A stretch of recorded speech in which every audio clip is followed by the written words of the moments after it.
Bienvenidos, hermanos, listos para estudiar Elías. Abran sus Biblias, por favor, ahí en Primera de Reyes, capítulo 17. Comenzamos una nueva serie de mensajes basada en este personaje bíblico. Y si es tu primera vez aquí con nosotros, déjame darte la bienvenida. Gracias por acompañarnos, gracias por estar aquí. Si es la primera vez que estás en una iglesia, posiblemente te sientas un poco raro de estar aquí, pero no te preocupes, es normal. Déjame decirte que estamos completamente convencidos que la Biblia es la palabra de Dios, y por eso nos centramos en un tiempo para estudiar estos personajes, estos hombres que Dios ha usado, y no desde un punto de vista meramente intelectual. Realmente creemos que Dios obra a través de las cosas que Él hace en las personas, y lo que Él ha hecho antes lo puede volver a hacer hoy. Entonces eso se vuelve interesante de ver estos personajes bíblicos.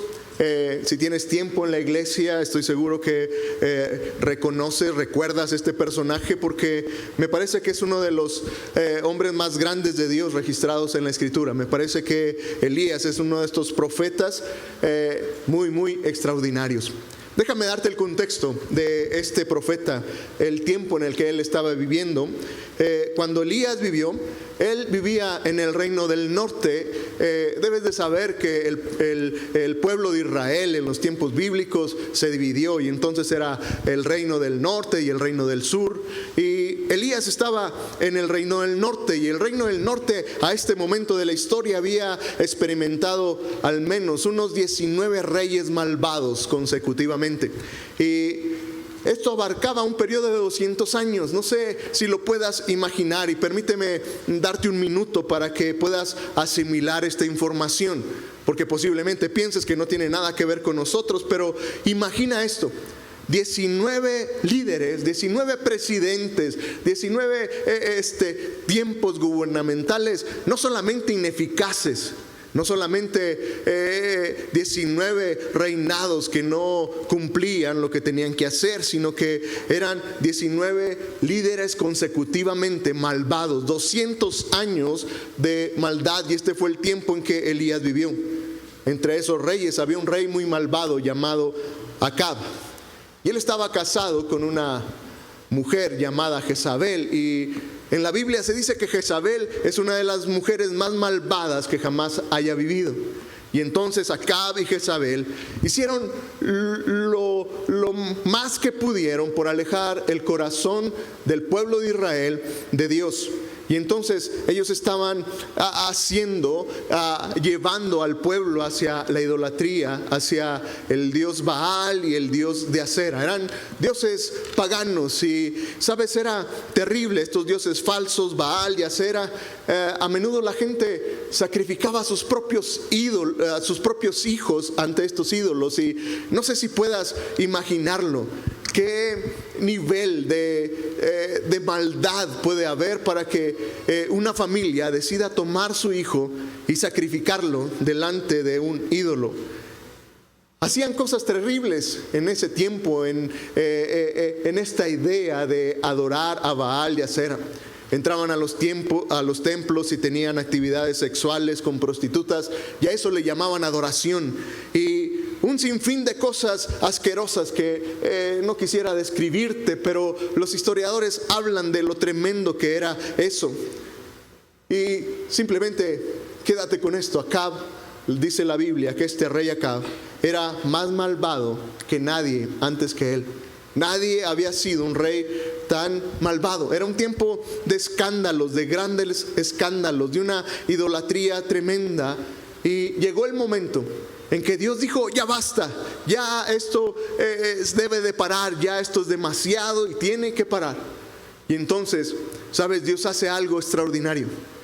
Tiempos atrás, Dios levantaba a ejércitos de algunos otros pueblos para venir y conquistar al pueblo de Israel, y entonces tratar con su pecado y tratar con ellos. Pero esta vez Dios no levanta un ejército, Dios levanta a una persona. Dios levantó a esta persona llamada Elías para que tomara una posición delante del pueblo y hiciera una transformación extraordinaria.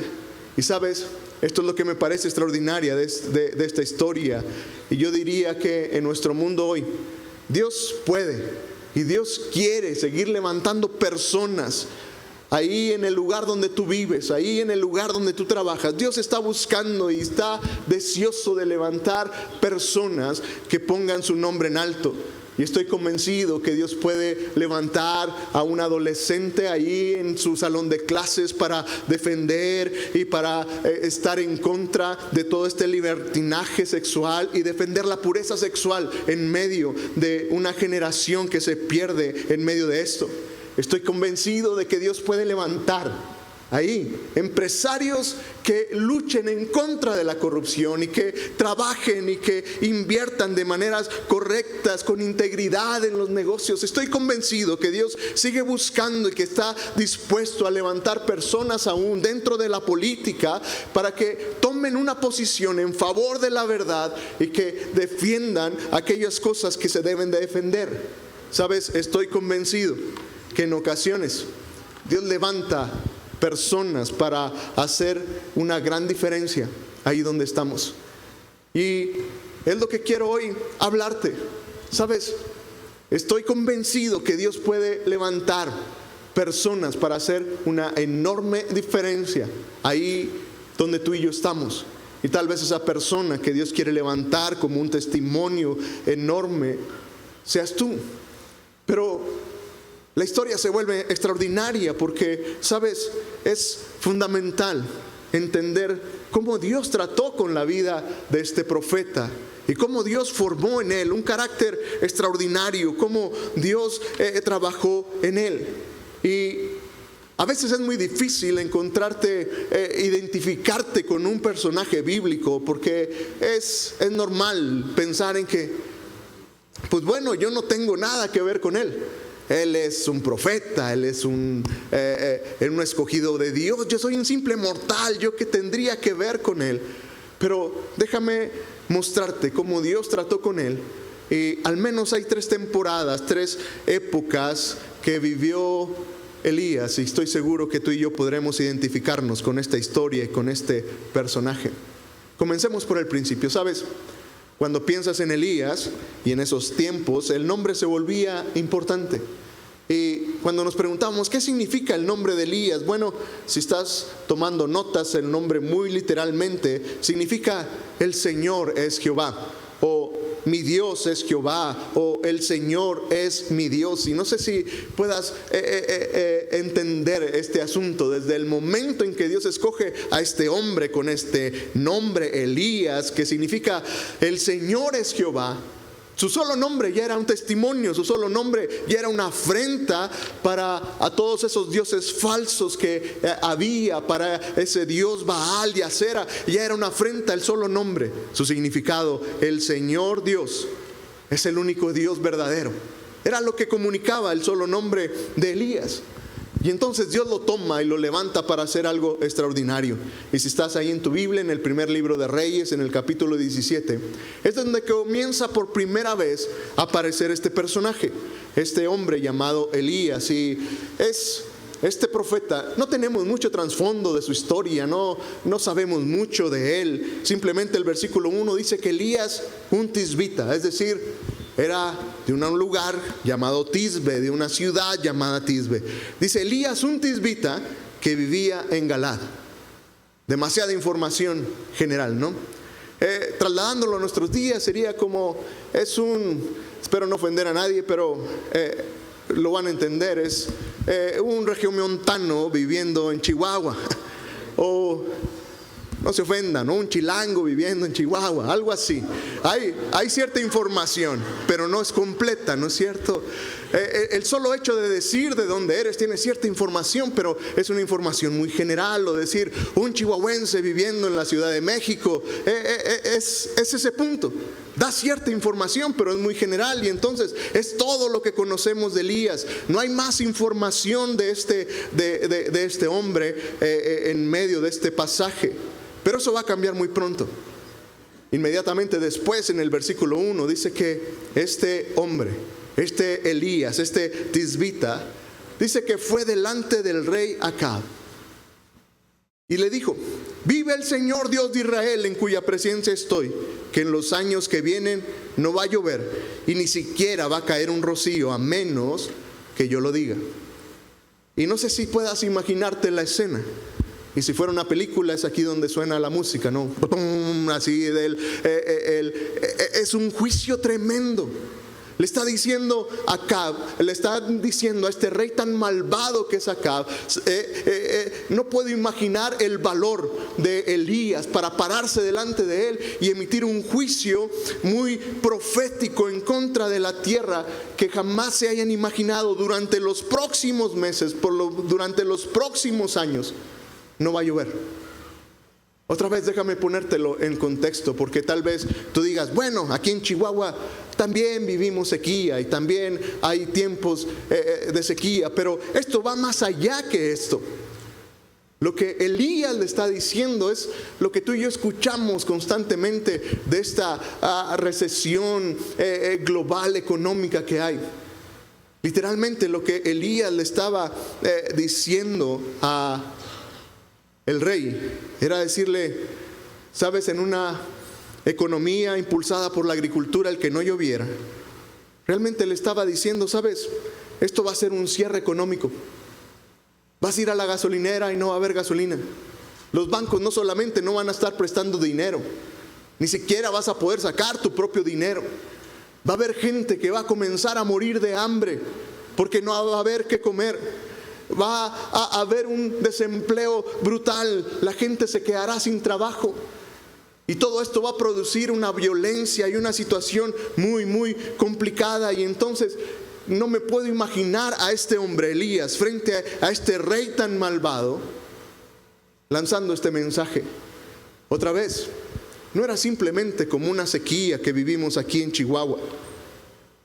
Era aquella terrible noticia: sabes, esto se va a poner muy, muy feo. Y todo depende de mí. Cuando yo diga que llueva, va a llover. Y entonces, sabes, en este punto de la historia, uno esperaría que comenzará la guerra de poderes, ¿no? Y entonces uno esperaría: bueno, a ver qué va a hacer el rey Acab y qué va a hacer Elías para comenzar con esta lucha de poderes en medio de este tiempo, después de un gran mensaje. Y sabes, Dios hace algo que se sale de toda lógica, porque en vez de comenzar una lucha de poder, en vez de empezar una guerra entre Elías y este rey malvado llamado Acab, ¿sabes? Lo que sucede es que Dios toma a Elías y lo saca de la escena, se lo lleva a esconderlo a otro lugar.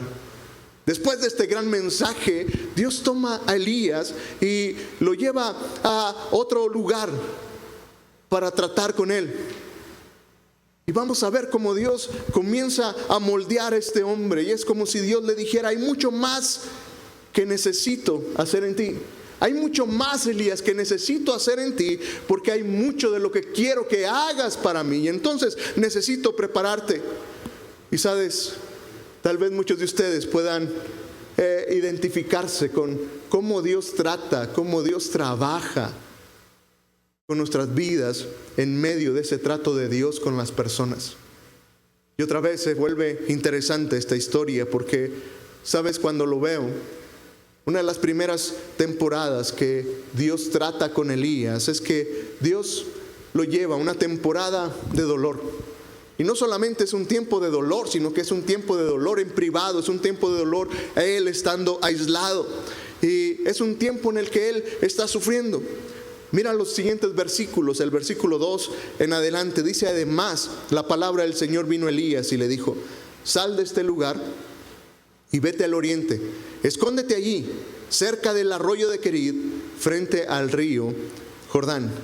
Y otra vez los lugares se vuelven interesantes, se vuelven importantes. Esta palabra hebrea, Querit, ese lugar, lo que significa Querit, es un lugar que el nombre significa ser cortado, significa ser quitado de la bendición. Muy literalmente significa ser como cortar un árbol desde la raíz. Y entonces es lo que Dios de alguna manera le estaba diciendo a Elías: ¿sabes qué? Te voy a llevar a este lugar a través de una temporada de dolor. Te voy a llevar a un tiempo donde te voy a quebrantar, donde te voy a cortar, donde te voy a humillar. Y te voy a llevar a esta temporada en medio de tu vida donde aprenderás a depender totalmente de mí. Y mira, lo interesante para mí es de que todo esto sucede en privado. Todo esto sucede en privado en la vida de Elías. Y es como otra vez, como si Dios le dijera: mira, te voy a quebrantar en privado para poderte usar en público. Y no sé, tal vez muchos de ustedes hoy estén en esa temporada de dolor. Esos tiempos difíciles en los que te preguntas: ¿dónde está Dios? ¿De verdad Dios está en medio de esto?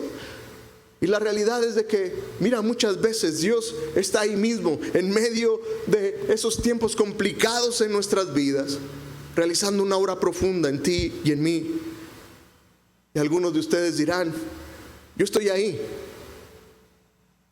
Estoy siendo quebrantado, estoy siendo destrozado.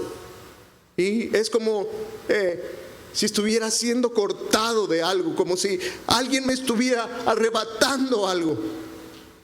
Sabes, déjame decirte para ti que estás en ese tiempo, que no tienes que entenderlo, que no tienes que entender ese momento. Simplemente debes de confiar en que Dios está haciendo una obra en ti y en mí para poder hacer más a través de ti.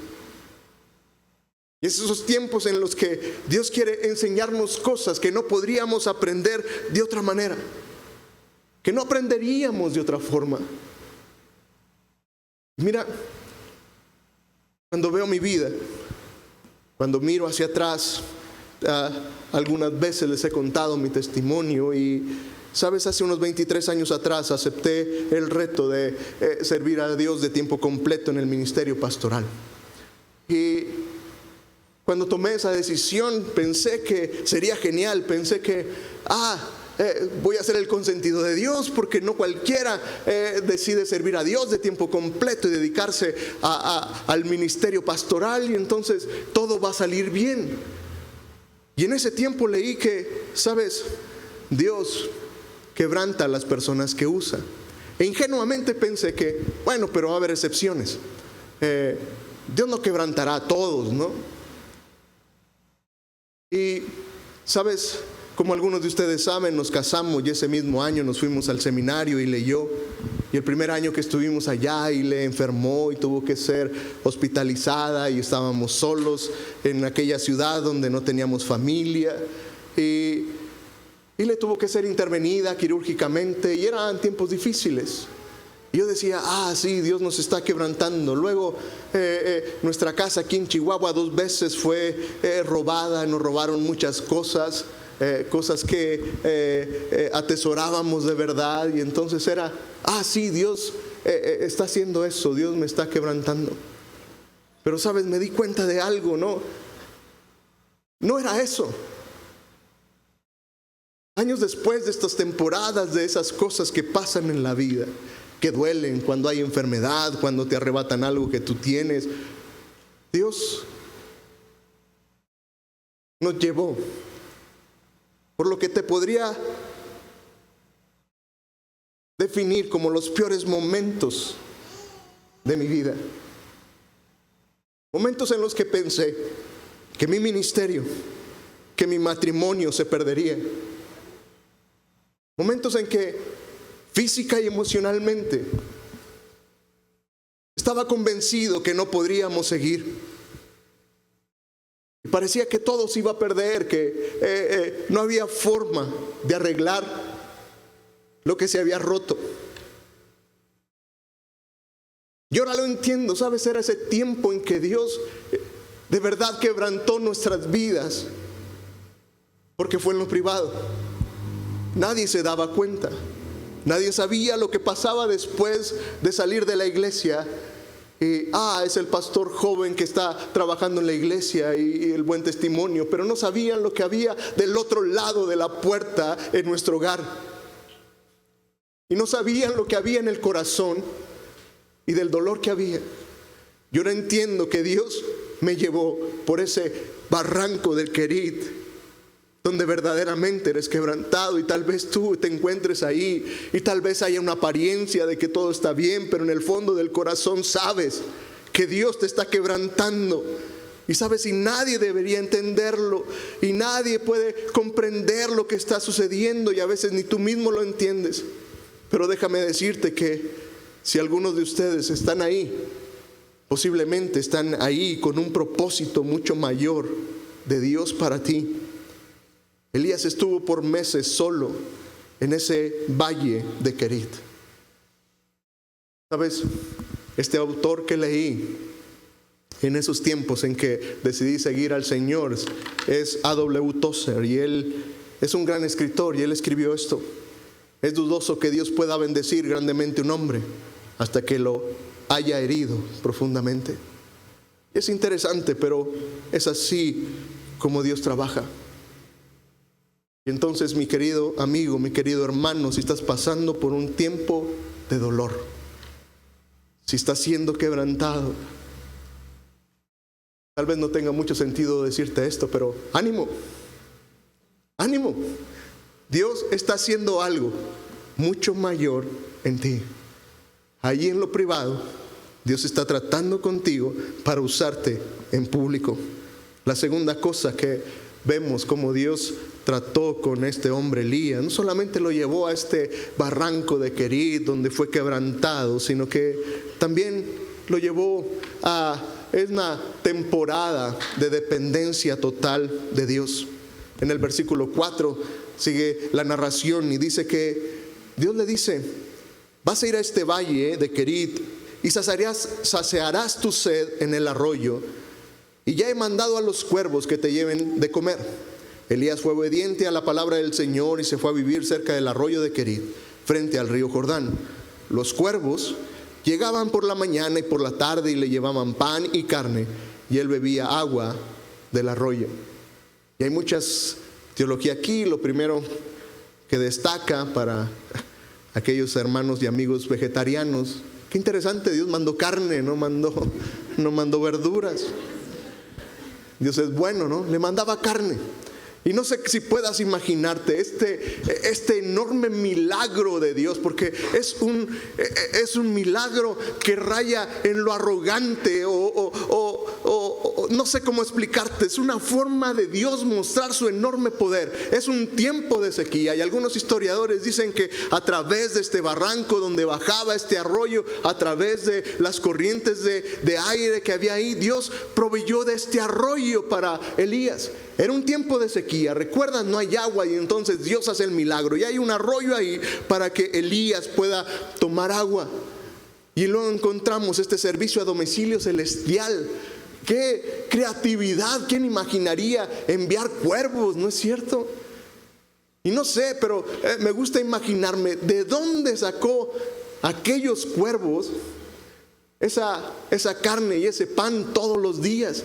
Es increíble, ¿no te parece? Es algo increíble. Y Dios otra vez estaba mostrando en medio de esta temporada para Elías, esta temporada de enseñanza a Elías de que podía confiar en él, que debería de depender de él. Y era como si Dios le dijera: pase lo que pase y para siempre seré fiel. ¿Sabes? Dios en ocasiones nos llevará a estas temporadas en las que aprendamos a depender de Él, donde Él dice: seré fiel, puedes contar conmigo para saber que te voy a proveer. Y muchos de ustedes tal vez estén en esta temporada en lo que había algo en lo que podías confiar, pero ya no lo tienes. Tal vez eran tus ahorros y confiabas mucho en eso, y de repente parece que ya no están. Y Dios quiere que enseñarte a depender de Él. Ahora, hay algo interesante para mí en esto, es que, ¿sabes? Dios enviaba a diario, por meses, a diario esta provisión para Elías. Dios no le proveyó para una semana, no le proveyó para 3 meses, Pudo haber mandado una parvada de cuervos, ¿no? Y bueno, ahí está para el próximo mes. No. Dios proveía diariamente. Dios simplemente daba suficiente para el día. Y algunos de nosotros tendremos que aprender hoy mismo que es así como Dios funciona. Y sabes, yo sé que esto choca con nuestra mentalidad y por eso tiendas como Costco tienen tanta fama, porque nos encanta comprar para mucho, ¿no es cierto? Y uno piensa como que ¿para qué quieres 100 rollos de papel de baño? ¿Como para qué? Pero eso te da cierta satisfacción. Y quieres la tonelada de pechugas de pollo, tenerlas ahí, y luego necesitas más espacio para congelar. Queremos tener toda la provisión, pero y a veces en el ámbito espiritual quisiéramos un Costco espiritual donde pudiera comprar toda la fe para todo el año, pudiera adquirir todo el consuelo para todo el año. Pero déjame recordarte algo, mi querido amigo, Dios funciona así. Él tiene una provisión diaria para ti y para mí. Y tal vez algunos de ustedes se sientan con temor y tengan miedo de lo que los próximos meses traerán, y tengan miedo de la vida. Adivinen qué, Dios entrega lo suficiente para el día. Y si tienes miedo, me encantaría que tú escucharas de Dios decir: yo seré tu consuelo para hoy. Tal vez sientes que no tienes mucho y parece que tus cuentas están muy vacías. Sabes, Dios sigue diciendo: yo seré tu provisión para hoy. Y tal vez te sientes débil para enfrentar la vida. Dios dice: yo seré tu fortaleza para hoy. Tal vez te sientes solo y abandonado, tus amigos te han dejado. ¿Sabes? Dios dice: seré tu amigo por hoy. Seré fiel. Puedes confiar en que voy a proveer. ¿Sabes? Si Dios le está enseñando a Elías, lo está quebrantando, lo está humillando, y le está enseñando una dependencia total en Él. Dios provee diariamente. No te desesperes. La cosa es que Dios dice: seré fiel. Puedes confiar. Yo voy a proveer. La tercera temporada que puedo ver en este hombre es que Dios no solamente lo llevó a esta temporada en que fue quebrantado, que fue destruido en lo privado, no solamente le enseñó esa dependencia a través de su provisión, sino que también le enseñó una obediencia incondicional. Y sabes, en los versículos 7 en adelante sigue diciendo que después de algunos días el arroyo se secó porque no había llovido sobre la tierra. La palabra del Señor vino a Elías y le dijo: deja este lugar y vete a vivir por algún tiempo en Sarepta de Sidón, y ya he dispuesto que una viuda que allí vive te dé de comer. Han pasado muchos meses y Elías está en este barranco de Querid y está experimentando todo eso, y de repente se seca el arroyo. De repente lo que Dios había provisto, el mismo Dios que proveyó el agua, es el mismo Dios que quita el agua. Y entonces era la forma en que Dios quería darle el valor suficiente a Elías para que él se moviera, para que él obedeciera. Y es interesante para mí porque posiblemente si Dios simplemente le da la instrucción, pero no seca el arroyo, tal vez Elías se hubiera quedado ahí, no lo sé. Pero Dios obra de esta forma. Y otra vez, ¿sabes? Me parece que podemos identificarnos con esto porque algunos de ustedes, algunos de nosotros tal vez estamos en esta época donde pareciera que Dios está secando el arroyo. Y en aquello que tú podías confiar, en ese arroyo que estaba ahí, posiblemente sea tu trabajo, en eso que confías tu vida y piensas: mientras tenga este trabajo todo estará bien, y parecía que Dios está secando el arroyo, ese negocio que tienes y parece que Dios lo está secando. Aquello en lo que tú podías confiar parece que se seca, parece que se termina. Esos ahorros que tenían, pareciera que ese arroyo se está secando.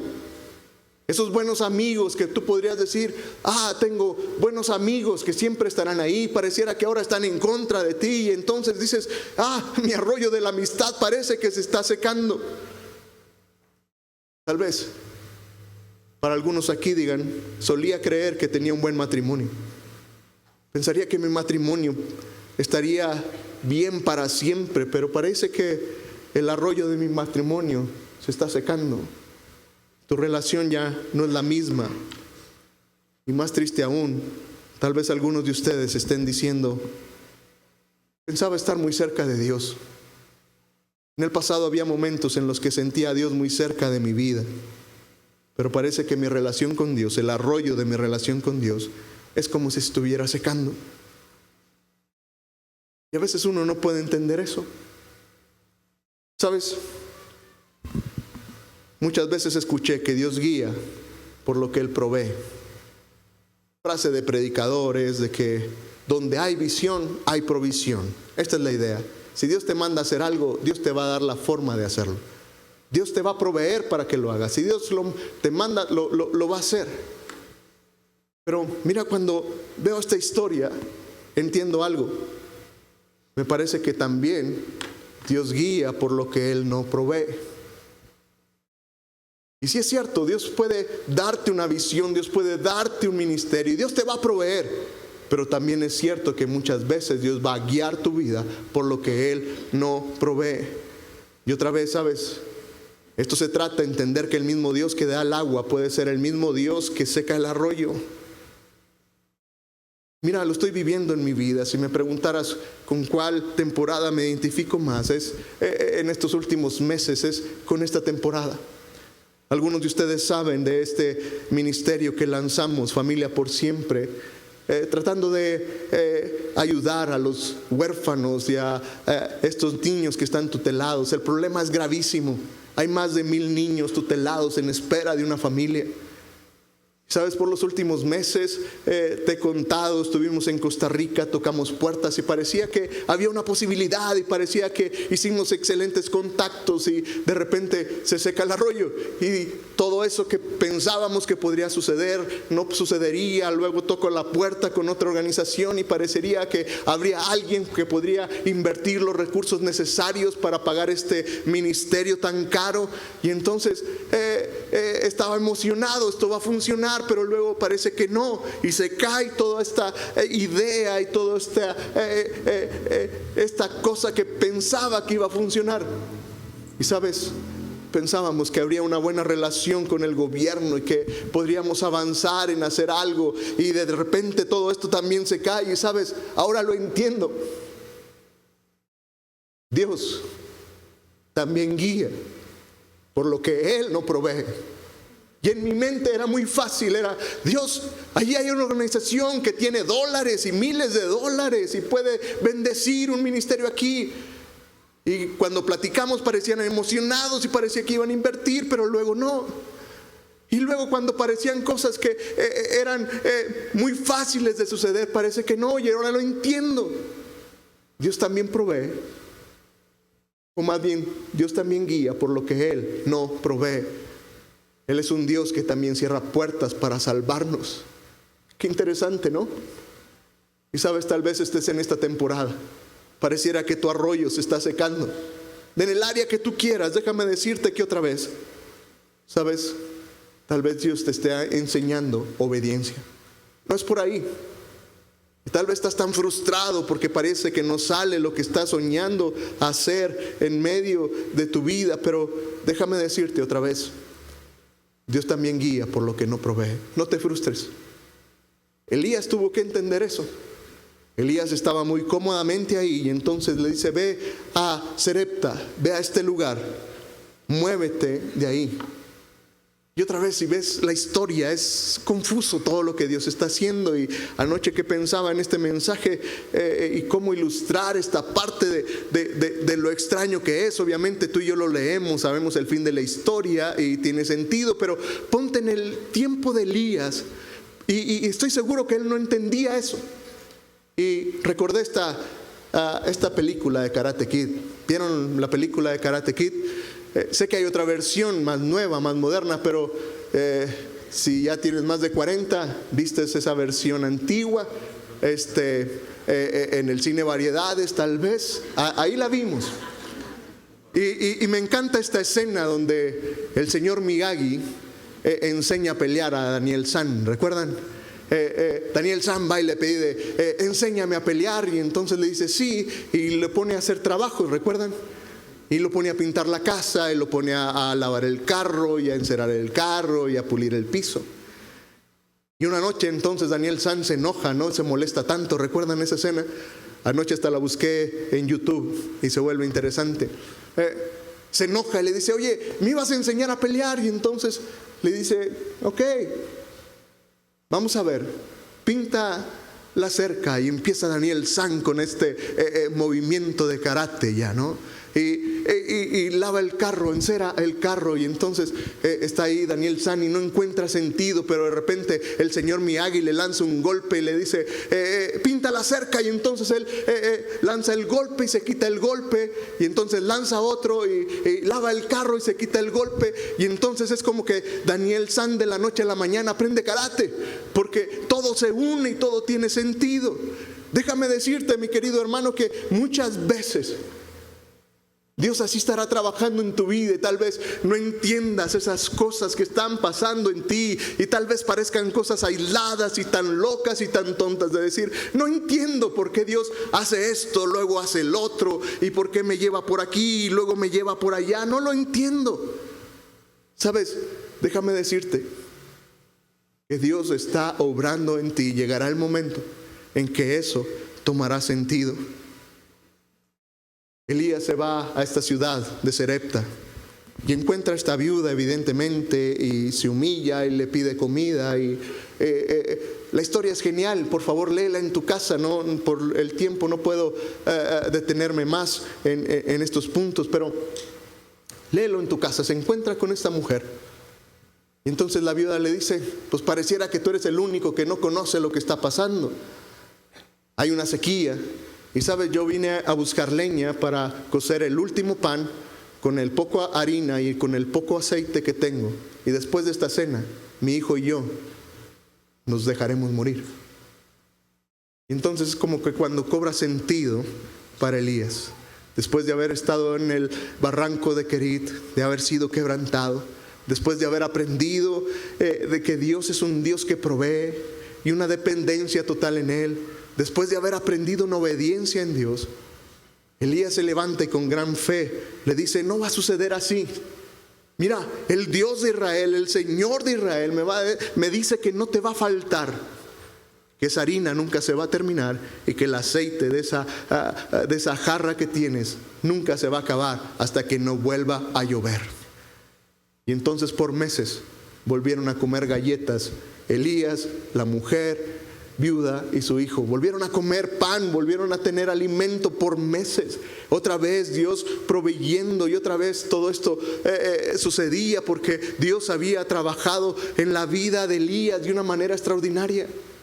Y luego avanza la historia y llega una tragedia tremenda. Un día, de repente, el hijo de esta mujer muere. Y se vuelve interesante en la historia porque aquella mujer le dice, oye, tú eres el profeta de Dios, parece que viniste a traerme el juicio de Dios por mi pecado, por andar allá en la idolatría con Baal y Acera, y ahora Dios me castiga quitándome a mi hijo. Y entonces Elías toma a este pequeño, lo lleva hacia su recámara, lo acuesta en esa cama, y entonces Elías comienza a clamar, y hace algo tan extraño. Se postra delante del niño 3 veces mientras le pide a Dios que le devuelva la vida. Y la oración de Elías es tan genuina, diciéndole, Dios, ¿es en serio? Esta mujer ha visto tu poder, esta mujer me ha bendecido mi vida. ¿Es en serio? ¿Le vas a quitar su hijo? Y entonces en medio del clamor de Elías, ¿sabes? Sucede lo que nunca antes en la Escritura podrás encontrar. Que alguien vuelve de la muerte. Y Elías hace este enorme milagro a través del poder de Dios en él, de que este niño vuelve a la vida. Y otra vez, ¿sabes? Hoy simplemente quiero que entiendas todo esto. ¿Por qué sucedió?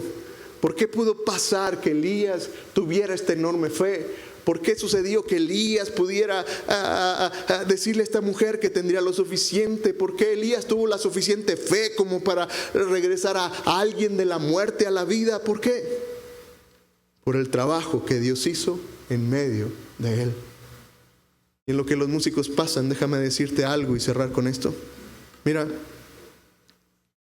en el versículo 1, Elías fue descrito como el tisbita.